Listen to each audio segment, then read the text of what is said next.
Sorry about that last cutoff from version 1. Some shit popped off and I had to go take care of it. Where were we? The rules of engagement matters. Now, under Obama, let's say we had a jet when we first started fighting ISIS. Let's say we threw up an F-16 or a Super Hornet.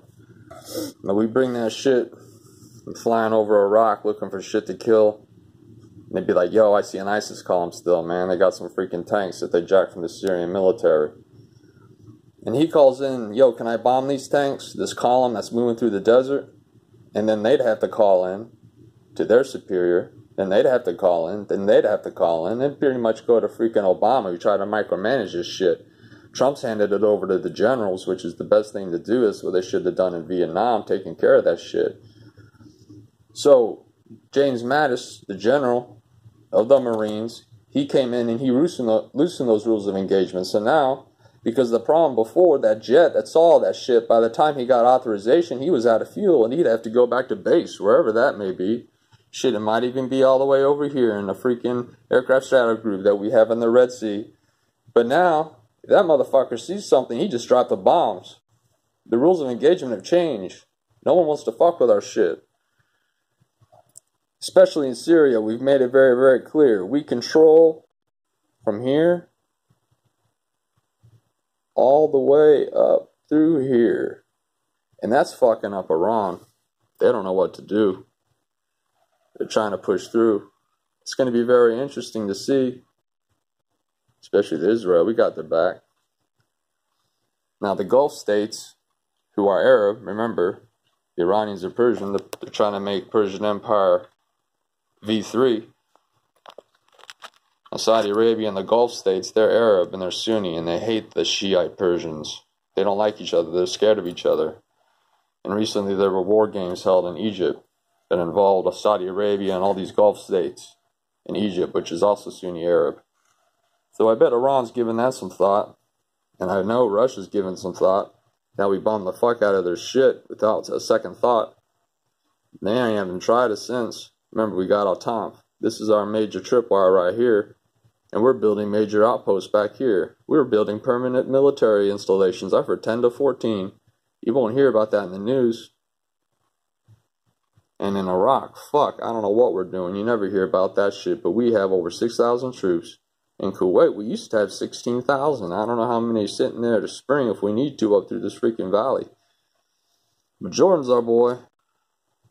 Jordan's our boy. Saudi Arabia's kind of fucked up, chopping up that guy in the embassy. And you got the fucking Gulf states. You got Yemen going on, which Iran is supporting. Iran's causing trouble in Yemen and Iraq and Syria and Lebanon. They're causing trouble in the Mediterranean and the Red Sea. When they say that Iran truly is responsible for all the bullshit going on in the Middle East, that's true. One thing I wanted to point out before I let you go. In the 21st century, the first major strategic blunder was committed under President Bush when he invaded Iraq in 2003. Shouldn't have done that shit. It fucked our military grade up. It showed everyone what we could do, but they didn't necessarily need to see that. We didn't need to do it because Saddam Hussein's Iraq kept Iran in check. So, had we left him alone, this shit wouldn't be a problem. So, that was the biggest strategic failure, the first strategic failure of the 21st century. Ironically, intrinsically, the second biggest strategic failure of the 21st century is when we left Iraq in 2011 without a status of forces agreement. That spawned ISIS. They used to be called Al-Qaeda in Iraq. We chased their asses into Syria in the Sunni Awakening Uprising. We used to be called the Triangle of Death in Western Iraq, out in the desert. All the fucking tribesmen, they aligned with these foreign fighters. But then they got tired of their brutality, so then they said, yo, we're going to rise up. You're going to help us, and we got your back. We got your back. That's who I hope we're helping with now. We used to have a lot of intelligence assets, but then, like I said, in 2011, Obama pulled us out. We lost a lot of that shit. Now I don't fucking trust us. They're like, yo, you're going to leave us again. But we took back the stuff from ISIS. We rolled on through. No one really knows what we're doing. The Turks have troops too in northern Iraq. Did you know that? The Turks don't like the Kurds in Syria. They see the PKK as a terrorist force, and it is. It's technically declared just by a whole lot of countries, even the United States. But it's the YPG in Syria that's doing the fighting. The PKK likes to fight along the border, but the YPG makes up most of the order, and the SDF, which is about 50,000 strong, the Syrian Democratic Forces, that's who we have our guys with in Syria. Yet the Kurds in Iraq, the Turks they got artillery batteries there to protect their borough. I don't know what the fuck's going on, and no one will. Not for many years. Maybe Garbage Man or Morphing Reality can write a book.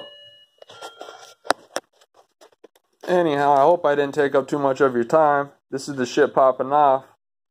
And keep in mind, during the Gulf War, I forget if it was 1991 or if it was Gulf War V2 in 03, we had 6 aircraft battle groups, strike battle groups right here in the Persian Gulf. 6. Now, there was a naval historian, I think he was a vice admiral or an admiral, and I believe he was the overall commander of NATO for a while. We have 11 aircraft carrier battle groups. He said that if you take one of our aircraft battle groups, Google an image of that, U.S. aircraft carrier battle group, if you took one of those, that it is more powerful than anyone else's Navy on Earth. Russia's Navy, one of our battle groups is better. Britain's Navy, one of our battle groups is better. Brazil's Navy, one of our battle groups is better. One of our carrier strike groups has more power potential and power projection potential than any Navy on Earth for any one country. We have 11 of those motherfuckers. So people talking shit about us on the seas and in the air, no, we're doing some weird shit, especially in cyber warfare. So keep in mind, especially in Asia, I think that shit's going to pop off in about 5 years. Right now we're taking care of shit in the Middle East. We just don't hear about it yet because the news likes to block shit out. We got to be careful what we do and what we stand for over here now. Hope you didn't get that headline. That shit ain't no clown. Alright, I hope this maybe taught someone something. Give me your feedback. Let me know, someone. Come on now.